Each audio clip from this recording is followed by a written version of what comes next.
जय श्री राम। आज हमारे पाठ का 20वां दिन है, तो आइए शुरू करते हैं। मुनि की पूजा करके राजा ने कहा, हे मुनि, आपने मन में जो विचार रखे हों वे नाम रखिए। मुनि ने कहा, हे राजन, इनके अनेक अनुपम नाम हैं, फिर भी मैं अपनी बुद्धि के अनुसार कहूंगा। ये जो आनंद के समुद्र और सुख की राशि हैं, जिस आनंद सिंधु के एक कण से तीनों लोग सुखी होते हैं, उन आपके सबसे बड़े पुत्र का नाम राम है, जो सुख का भवन और संपूर्ण लोकों को शांति देने वाला है। जो संसार का भरण पोषण करते हैं, उन आपके दूसरे पुत्र का नाम भरत होगा, जिनके स्मरण मात्र से शत्रु का नाश होता है। उनका वेदों में प्रसिद्ध शत्रुघ्न नाम है। जो शुभ लक्षणों के धाम श्री राम जी के प्यारे और सारे जगत के आधार हैं, गुरु वशिष्ठ जी ने उनका नाम लक्ष्मण ऐसा श्रेष्ठ नाम रखा। गुरु जी ने हृदय में विचार कर ये नाम रखे और कहा, हे राजन, तुम्हारे चारों पुत्र वेद के तत्व साक्षात परात्पर भगवान हैं, जो मुनियों के धन, भक्तों के सर्वस्व और शिवजी के प्राण हैं। उन्होंने इस समय तुम लोगों के प्रेमवश बाल लीला के रस में सुख माना है। बचपन से ही श्री रामचंद्र जी को अपना परम हितैषी स्वामी जानकर लक्ष्मण जी ने उनके चरणों में प्रीति जोड़ ली। भरत और शत्रुघ्न दोनों भाइयों में स्वामी और सेवक की जिस प्रीति की प्रशंसा है, वैसी प्रीति हो गई। श्याम और गौर शरीर वाली दोनों सुंदर जोड़ियों की शोभा को देखकर माताएं तृण तोड़ती हैं, जिसमें दीठ न लग जाए। यूं तो चारों ही पुत्र शील, रूप और गुण के धाम हैं, तो भी सुख के समुद्र श्री रामचंद्र जी सबसे अधिक हैं। उनके हृदय में कृपा रूपी चंद्रमा प्रकाशित है। उनकी मन को हरने वाली हंसी उस कृपा रूपी चंद्रमा की किरणों को सूचित करती हैं। कभी गोद में लेकर और कभी उत्तम पालने में लिटाकर माता प्यारे ललना कहकर दुलार करती है। जो सर्वव्यापक, निरंजन, माया रहित, निर्गुण, विनोद रहित और अजन्मा ब्रह्म है, वही प्रेम और भक्ति के वश कौशल्या जी की गोद में खेल रहे हैं। उनके नील कमल और गंभीर जल से भरे हुए मेघ के समान श्याम शरीर में करोड़ों कामदेवों की शोभा है। लाल लाल चरण कमलों के नखों की शुभ्र ज्योति ऐसी मालूम होती है जैसे लाल कमल के पत्तों पर मोती स्थिर हो गए हों। चरण तलों में वज्र, ध्वजा और अंकुश के चिन्ह शोभित हैं। नुपुर की ध्वनि सुनकर मुनियों का भी मन मोहित हो जाता है। कमर में करधनी और पेट पर 3 रेखाएं त्रिवली हैं। नाभि की गंभीरता को तो वही जानते हैं जिन्होंने उसे देखा है। बहुत से आभूषणों से सुशोभित विशाल भुजाएं हैं। हृदय पर बाघ के नख की बहुत ही निराली छटा है। छाती पर रत्नों से युक्त मणियों के हार की शोभा और ब्राह्मण भृगु के चरण चिन्ह को देखते ही मन लुभा जाता है। कंठ शंख के समान उतार चढ़ाव वाला 3 रेखाओं से सुशोभित है और ठोड़ी बहुत ही सुंदर है। मुख पर असंख्य कामदेवों की छटा छा रही है। 2-2 सुंदर दंतुलियां हैं। लाल लाल होंठ हैं। नासिका और तिलक के सौंदर्य का तो वर्णन ही कौन कर सकता है। सुंदर कान और बहुत ही सुंदर गाल हैं। मधुर तोतले शब्द बहुत ही प्यारे लगते हैं। जन्म के समय से रखे हुए चिकने और घुंघराले बाल हैं, जिनको माता ने बहुत प्रकार से बनाकर संवार दिया है। शरीर पर पीली झंगुली पहनाई हुई है। उनका घुटनों और हाथों के बल चलना मुझे बहुत ही प्यारा लगता है। उनके रूप का वर्णन वेद और शेष जी भी नहीं कर सकते। उसे वही जानता है जिसने कभी स्वप्न में भी देखा हो। जो सुख के पुंज मोह से परे तथा ज्ञान, वाणी और इंद्रियों से अतीत हैं, वे भगवान दशरथ कौशल्या के अत्यंत प्रेम के वश होकर पवित्र बाल लीला करते हैं। इस प्रकार संपूर्ण जगत के माता पिता श्री राम जी अवधपुर के निवासियों को सुख देते हैं। जिन्होंने श्री रामचंद्र जी के चरणों में प्रीति जोड़ी है, हे भवानी, उनकी यह प्रत्यक्ष गति है कि भगवान उनके प्रेमवश बाल लीला करके उन्हें आनंद दे रहे हैं। श्री रघुनाथ जी से विमुख रहकर मनुष्य चाहे करोड़ों उपाय करे, परंतु उसका संसार बंधन कौन छुड़ा सकता है। जिसने सब चराचर जीवों को अपने वश में कर रखा है, वह माया भी प्रभु से भय खाती है। भगवान उस माया को भौं के इशारे पर नचाते हैं। ऐसे प्रभु को छोड़कर कहो और किसका भजन किया जाए। मन, वचन और कर्म से चतुराई छोड़कर भजते ही श्री रघुनाथ जी कृपा करेंगे। इस प्रकार से प्रभु श्री रामचंद्र जी ने बाल क्रीड़ा की और समस्त नगर निवासियों को सुख दिया। कौशल्या जी कभी उन्हें गोद में लेकर हिलाती डुलाती और कभी पालने में लिटाकर झुलाती थी। प्रेम में मग्न कौशल्या जी रात और दिन का बीतना नहीं जानती थी। पुत्र के स्नेहवश माता उनके बाल चरित्रों का गान किया करती। एक बार माता ने श्री रामचंद्र जी को स्नान कराया और श्रृंगार करके पालने पर पौड़ा दिया। फिर अपने कुल के इष्ट देव भगवान की पूजा के लिए स्नान किया। पूजा करके नैवेद्य चढ़ाया और स्वयं वहां गई जहां रसोई बनाई गई थी। फिर माता वही पूजा के स्थान में लौट आई और वहां आने पर पुत्र को इष्ट देव भगवान के लिए चढ़ाए हुए नैवेद्य का भोजन करते देखा। माता भयभीत होकर पालने में सोया था, यह किसने लाकर बैठा दिया, इस बात से डरकर पुत्र के पास गई तो वहां बालक को सोया हुआ देखा। फिर पूजा स्थान में लौटकर देखा कि वही पुत्र वहां भोजन कर रहा है। उनके हृदय में कंप होने लगा और मन को धीरज नहीं होता। वह सोचने लगी कि यहाँ और वहां मैंने दो बालक देखे, यह मेरी बुद्धि का भ्रम है या और कोई विशेष कारण है। प्रभु श्री रामचंद्र जी ने माता को घबराई हुई देखकर मधुर मुस्कान से हंस दिया।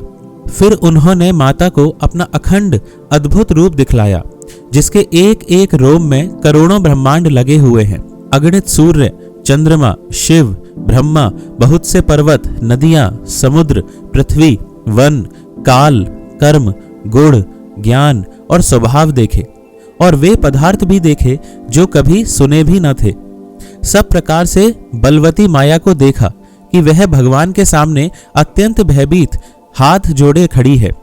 जीव को देखा जिसे वह माया नचाती है और फिर भक्ति को देखा जो उस जीव को माया से छुड़ा देती है। माता का शरीर पुलकित हो गया, मुख से वचन नहीं निकलता।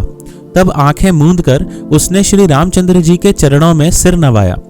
माता को आश्चर्यचकित देखकर खर के शत्रु श्री राम जी फिर बाल रूप हो गए। माता से स्तुति भी नहीं की जाती। वह डर गई कि मैंने जगत पिता परमात्मा को पुत्र करके जाना। श्री हरि ने माता को बहुत प्रकार से समझाया और कहा, हे माता सुनो, यह बात कहीं पर कहना नहीं। कौशल्या जी बार बार हाथ जोड़कर विनय करती हैं कि हे प्रभु, मुझे आपकी माया अब कभी न व्यापे। भगवान ने बहुत प्रकार से बाल लीलाएं की और अपने सेवकों को अत्यंत आनंद दिया। कुछ समय बीतने पर चारों भाई बड़े होकर कुटुंबियों को सुख देने वाले हुए। तब गुरुजी ने जाकर चूड़ा कर्म संस्कार किया। ब्राह्मणों ने फिर बहुत सी दक्षिणा पाई। चारों सुंदर राजकुमार बड़े ही मनोहर अपार चरित्र करते फिरते हैं, जो मन, वचन और कर्म से अगोचर हैं। वही प्रभु दशरथ जी के आंगन में विचर रहे हैं। भोजन करने के समय जब राजा बुलाते हैं तब वे अपने बाल सखाओं के समाज को छोड़कर नहीं आते। कौशल्या जी जब बुलाने जाती हैं तब प्रभु ठुमक ठुमक कर भाग चलते हैं। जिनका वेद नेति कहकर निरूपण करते हैं और शिवजी ने जिनका अंत नहीं पाया, माता उन्हें हठ पूर्वक पकड़ने के लिए दौड़ती हैं। वे शरीर में धूल लपेटे हुए आए और राजा ने हंसकर उन्हें गोद में बैठा लिया। भोजन करते हैं पर चित्त चंचल है। अवसर पाकर मुंह में दही भात लपटाए किलकारी मारते हुए इधर उधर भाग चले। श्री रामचंद्र जी की बहुत ही सरल, भोली और सुंदर मनभावनी बाल लीलाओं का सरस्वती, शेष जी, शिव जी और वेदों ने गान किया है। जिनका मन इन लीलाओं में अनुरक्त नहीं हुआ, विधाता ने उन मनुष्यों को वंचित कर दिया, नितांत भाग्यहीन बनाया। ज्यों ही सब भाई कुमारावस्था के हुए, त्यों ही गुरु, पिता और माता ने उनका यज्ञोपवीत संस्कार कर दिया। श्री रघुनाथ जी भाइयों सहित गुरु के घर में विद्या पढ़ने गए और थोड़े ही समय में उनको सब विद्याएं आ गईं।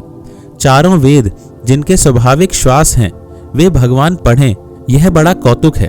चारों भाई विद्या, विनय, गुण और शील में बड़े निपुण हैं और सब राजाओं की लीलाओं के ही खेल खेलते हैं। हाथों में बाण और धनुष बहुत ही शोभा देते हैं। रूप देखते ही चराचर जड़ चेतन मोहित हो जाते हैं। वे सब भाई जिन गलियों में खेलते हुए निकलते हैं, उन गलियों के सभी स्त्री पुरुष उनको देखकर स्नेह से शिथिल हो जाते हैं अथवा ठिठक कर रह जाते हैं। कौशलपुर के रहने वाले स्त्री, पुरुष, बूढ़े और बालक सभी को कृपालु श्री रामचंद्र जी प्राणों से भी बढ़कर प्रिय लगते हैं। श्री रामचंद्र जी भाइयों और इष्ट मित्रों को बुलाकर साथ ले लेते हैं और नित्य वन में जाकर शिकार खेलते हैं। मन में पवित्र समझकर मृगों को मारते हैं और प्रतिदिन लाकर राजा दशरथ जी को दिखलाते हैं। जो मृग श्री राम जी के बाढ़ से मारे जाते थे वे शरीर छोड़कर देवलोक को चले जाते थे। श्री रामचंद्र जी अपने छोटे भाइयों और सखाओं के साथ भोजन करते हैं और माता पिता की आज्ञा का पालन करते हैं। जिस प्रकार नगर के लोग सुखी हों, कृपा निधान श्री रामचंद्र जी वही लीला करते हैं। वे मन लगाकर वेद पुराण सुनते हैं और फिर स्वयं छोटे भाइयों को समझाकर कहते हैं। श्री रघुनाथ जी प्रातःकाल उठकर माता पिता और गुरु को मस्तक नवाते हैं और आज्ञा लेकर नगर का काम करते हैं। उनके चरित्र देख देख कर राजा मन में बड़े हर्षित होते हैं। जो व्यापक, अकल, इच्छा रहित, अजन्मा और निर्गुण हैं तथा जिनका न नाम है न रूप, वही भगवान भक्तों के लिए नाना प्रकार के अनुपम अलौकिक चरित्र करते हैं। यह सब चरित्र मैंने गाकर बखान कर कहा। अब आगे की कथा मन लगाकर सुनो।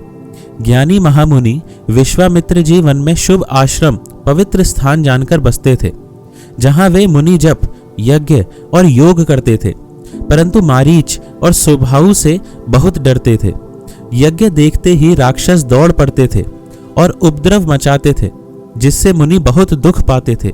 गाधी के पुत्र विश्वामित्र जी के मन में चिंता छा गई कि ये पापी राक्षस भगवान के मारे बिना ना मरेंगे। तब श्रेष्ठ मुनि ने मन में विचार किया कि प्रभु ने पृथ्वी का भार हरने के लिए अवतार लिया है।